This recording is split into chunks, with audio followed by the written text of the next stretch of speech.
नमस्कार, मैं हूं आपके साथ मयंक। आज 26 तारीख है और देखिए आज सुबह सुबह जिस तरह से अमेरिका और इजराइल ने ईरान पर हमले किए, अब उसका बदला लेना ईरान ने शुरू कर दिया है। और जो खबरें इस वक्त आ रही हैं, ईरान ने बड़ा पलटवार किया है अमेरिका के ऊपर। अमेरिका के कई ड्रोन्स गिरा दिए गए हैं और अमेरिका के प्लेन्स भी हिट होने की खबरें आ रही हैं। देखिए इस पे थोड़ा इंतजार करना होगा कितने प्लेन्स गिरे हैं इसको लेकर, लेकिन जो खबरें आ रही हैं उसके मुताबिक ईरान ने अपनी एंटी प्लेन मिसाइल्स जो हैं वो फायर की, डिफेंस सिस्टम से मिसाइल्स फायर की गई और उससे अमेरिका के कई ड्रोन्स तबाह हो गए, जिनकी तस्वीरें सामने हैं। लेकिन खबर यह भी है कि F-35 जेट्स जो कि ईरान के एयर स्पेस में अंदर घुसने की कोशिश कर रहे थे, उनको हिट किया गया है। देखिए आरजीसी की तरफ से अभी जो खबरें सामने आ रही हैं ये दावे हैं, जैसी खबर सामने आएगी कंफर्म होगी मैं आप तक पहुंचाऊंगा। लेकिन ये ईरान की तरफ से जबरदस्त पलटवार बताया जा रहा है। हॉर्मूज में इस समय हालात ऐसे हैं,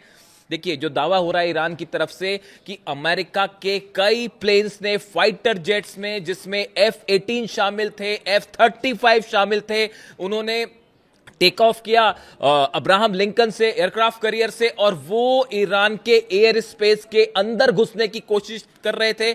इसी दौरान ईरान की तरफ से जबरदस्त मिसाइल्स हमले किए गए, पलटवार किया गया, जिसके चलते कई ड्रोन्स गिरे हैं, प्लेन्स भी हिट होने की खबरें हैं और बाकी के जो काफिला लेके घुस रहा था अमेरिका, वो वापस लौट पड़ा है, उसे पीछे हटना पड़ा है। इतनी ही खबर नहीं है, खबर यह भी है कई एंटी शिप मिसाइल्स फायर की गई है, अबू मेहदी मिसाइल्स फायर की गई हैं और अमेरिका के कई जहाज जो कि फारस की खाड़ी के आसपास थे, उन्हें पीछे हटाना शुरू कर दिया है अमेरिका ने, क्योंकि ईरान की मिसाइल सीधा हिट कर सकती हैं अमेरिकन वॉरशिप्स को। जो इस वक्त की खबरें हैं, देखिए अमेरिका के प्लेन्स जो आ रहे थे वो वापस भागने को मजबूर हुए, इस तरह की खबरें हैं। इसके अलावा जो आज सुबह जो हमले हुए, उन हमलों को लेकर एक बड़ा अपडेट है। देखिए आपने खबरें सब तरफ देखी होंगी, कई आइलैंड्स पर हमले हुए हैं। लारक, मैंने 5 आइलैंड्स आपको बताए थे, लारक पे हमले हुए हैं, खार्ग आइलैंड पर हमले हुए, केशम आइलैंड्स पर धमाके की खबरें हैं। लेकिन इसके साथ एक बड़ी खबर अब यह भी आ रही है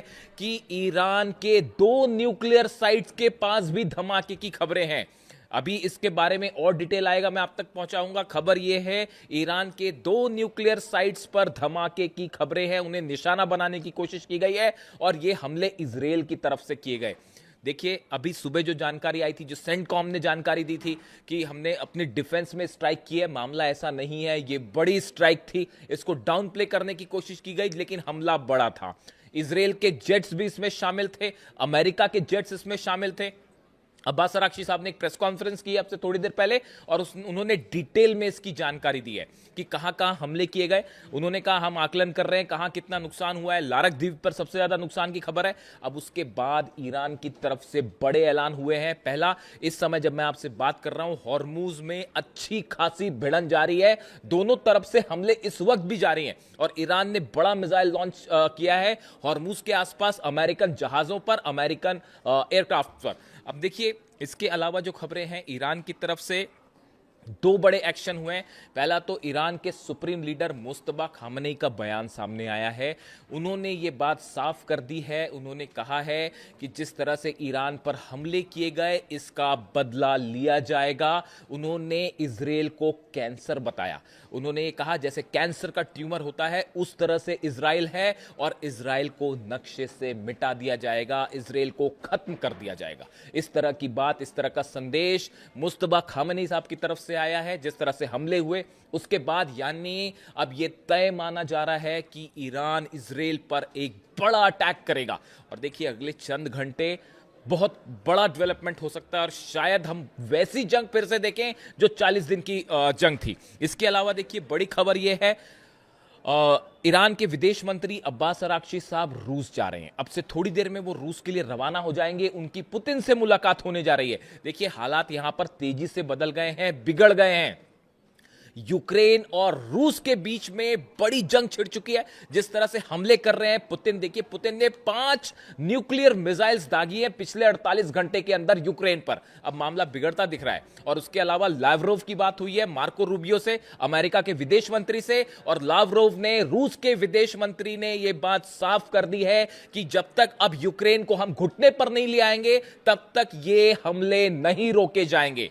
जिस तरह से लुहांस्क पर हमला हुआ, कॉलेज के ऊपर, एक डॉर्मेटरी पर हमला हुआ जहां पर स्टूडेंट थे, जिसमें कई सारे स्टूडेंट मारे गए। ये वैसा ही हमला था जैसे मिनाब में स्टूडेंट्स के ऊपर 168 बच्चियों के ऊपर हमला हुआ था, बिल्कुल वैसे ही हमला लुहांस का था, जिसके बाद पुतिन बेहद गुस्से में है।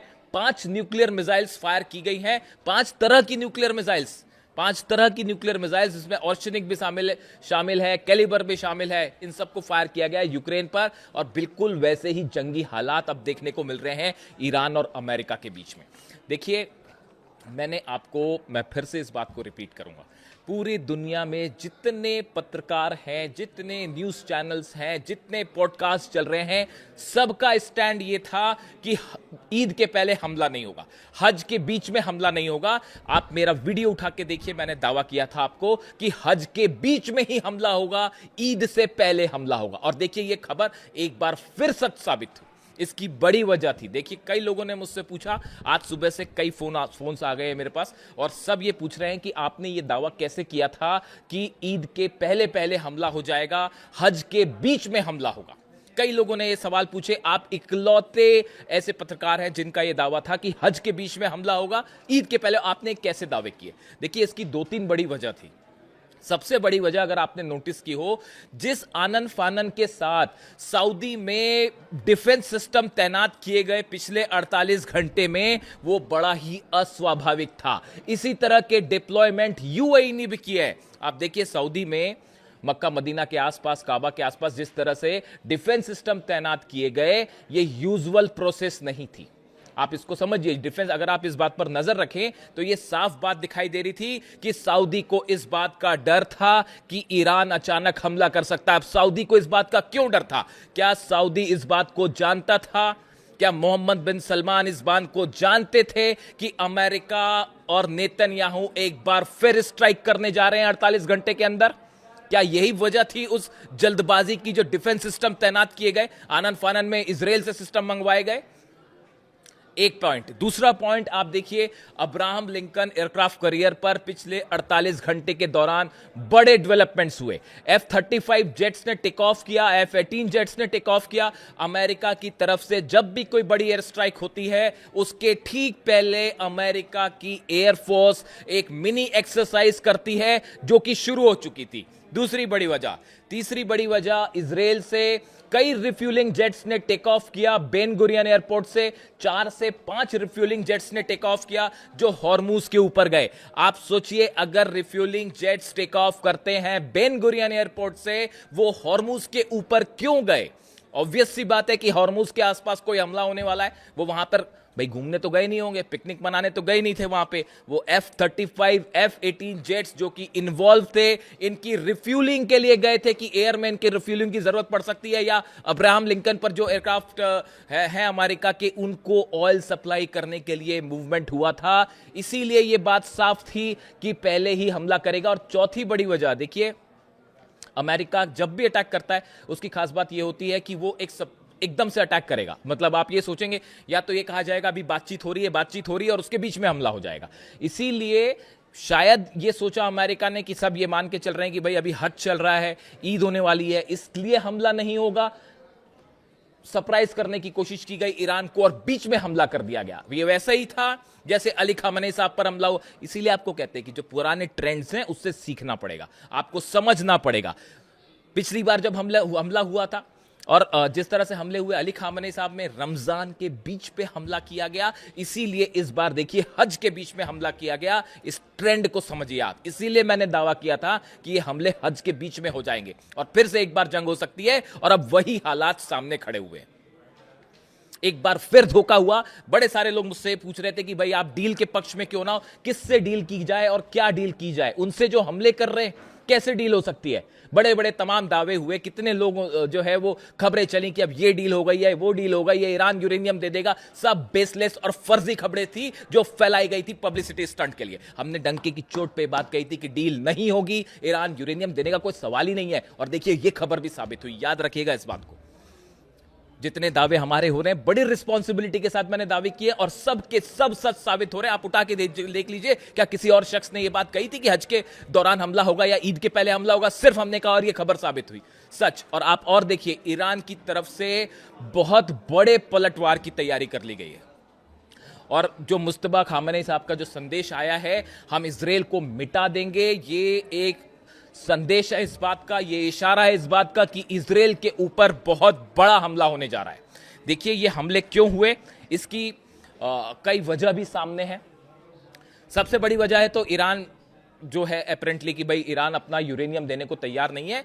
ये बात साफ बता दी गई है अमेरिका को। जितने 5 देश अरब देशों के निगोशिएट करना चाह रहे थे, पाकिस्तान के नेता वहां पे थे, आर्मी जनरल वहां पे थे, इन सबको साफ साफ बता दिया गया था ईरान अपना यूरेनियम नहीं देगा, हम न्यूक्लियर मुद्दे पर कोई बात नहीं करेंगे। तमाम दावे हो रहे थे यूरेनियम यहां चला जाएगा, यूरेनियम वहां चला जाएगा, सब फर्जी खबरें थी, फैलाई गई थी।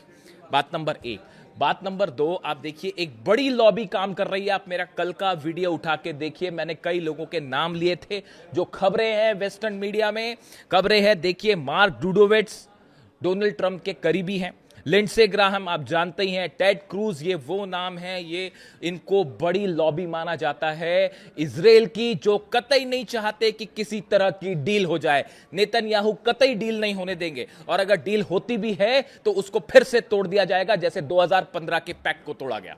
इसीलिए ईरान विश्वास करने को तैयार नहीं है। इसीलिए मुस्तफा खामेनी कह रहे हैं कि हम विश्वास नहीं करेंगे। और अब हालात ये है, देखिए बड़ी इस समय ईरान खास तौर पर हॉर्मुज में, चूंकि हमले आइलैंड्स पर हुए इसलिए अभी पूरा फोकस जो है हॉर्मुज में, और हॉर्मुज में इसको जंग कहते हैं, सीधी सीधी जंग छिड़ी हुई है। लेकिन अगले चंद घंटों में ईरान की तरफ से बड़ा मिसाइल अटैक हो सकता है।